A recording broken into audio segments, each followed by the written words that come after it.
बातमी मनसेच्या गोटातून गुढीपाडव्यानिमित्त मनसेचा शिवाजी पार्क येथे मेळावा होणार आहे। या मेळाव्याची तयारी ही अंतिम टप्प्यामध्ये आलेली आहे।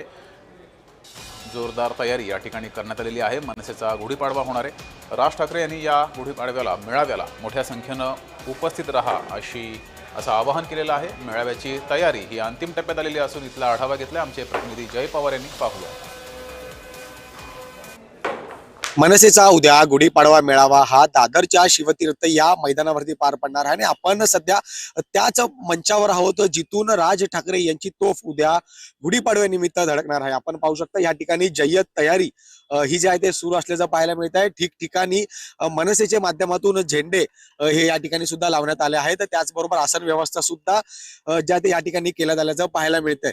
त्याचबरोबर प्रामुख्याने या स्टेजवरती खरं तर आपण पाहू शकतो की भव्य दिव्य असा हा स्टेज या ठिकाणी उभारण्यात आला आहे आणि उद्या याच मंचावरून खरं तर राज ठाकरे हे सर्व मनसैनिकांना जे ते संबोधणार आहेत। मात्र दुसरीकडे आपण पाहू शकता की या स्टेजच्या खरं तर भोवती एक पोस्टर त्या ठिकाणी लावण्यात आल्याचं पाहायला मिळतंय। मी महाराष्ट्राचा, महाराष्ट्र माझा, अशा पद्धतीचा एक पोस्टर या स्टेजच्या भोवती लावण्यात आल्याचं पाहायला मिळतं आणि प्रामुख्याने आपण पाहिलं की राज ठाकरे यांची सततची भूमिका ही महाराष्ट्राच्या हितासाठी असेल। त्याचबरोबर मराठीच्या मुद्द्यावरती खरं तर राज ठाकरे हे नेहमीच आक्रमक असलेले पाहायला मिळाले आणि नेमकं उद्या राज ठाकरे हे या मंचावरनं कोणत्या विषयावरती भाष्य करणार हे सुद्धा पाहणं तितकंच महत्वाचं असणार आहे।